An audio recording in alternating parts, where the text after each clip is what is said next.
Teaching degrees through devices rather than books was meant to revolutionise education for the masses.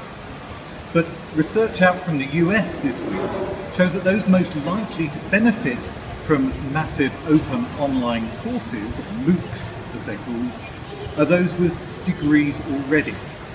I'm here at the British Library to speak to Simon Nelson, Chief Executive of FutureLearn, the UK-based online education platform, to hear how he sees the market evolving. So Simon, how much of an issue is it that most of the people signed up to FutureLearn and other online education platforms already have a degree? I can't talk for other online education platforms, but for FutureLearn we don't see it as a problem at all. Since when did having a degree mean that you don't need to carry on learning? Getting a degree at the age of 21, 22 actually means you're about to enter the world of work for many people. And at that stage, a whole different set of learning requirements come in, all through a career that's going to last for another 50 years or so, that may involve all sorts of twists and turns. So for the ongoing professional needs of our learner base, as well as their personal needs, their personal growth aspirations, we think learning doesn't stop. And then in addition, 25% of our audience don't have a degree. 25% of a large number is a lot of people who are getting unprecedented access to the world's greatest educational institutions and free online learning coming out of those. So that's having a real impact as well. So what's more important here? Is it broadening access to millions of people across the planet to education, or is it about making money? Broadening access to education across the planet is the key thing that drives me and people we got working in this company. And our shareholders are 100% owner, the British Open University, whose values are absolutely aligned with that mission. But we want to make this a sustainable business, one that is capable of delivering real scale and real change over the next 10 years, 20 years. And that means developing commercial models that can make a return to our owner and put this business on a sustainable footing.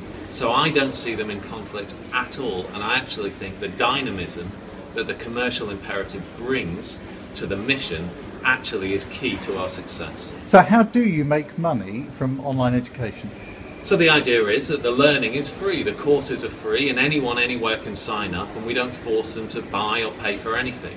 But we do offer a range of added value services. So for example, if you want to buy a certificate at the end of the course to recognise that you've completed that course, then we'll offer that for a charge of, at the moment, £34. We also offer the chance, for example, to take an examination on certain courses in test centres all over the world, and we partner with a supplier to provide that.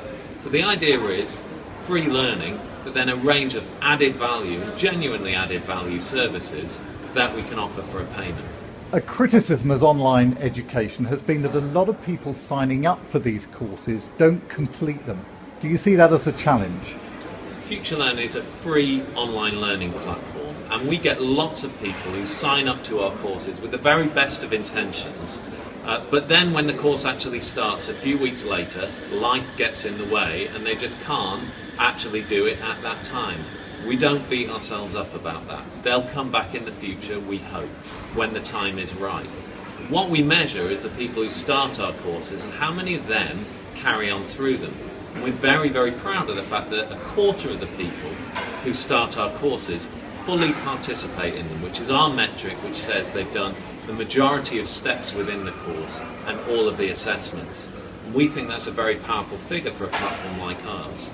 In addition, a key metric for us is how many people are actively engaged in our social environments and actively contributing to those social environments. 40% of the people who start our courses are doing that. And we think that's a very significant figure compared to any that we've seen previously.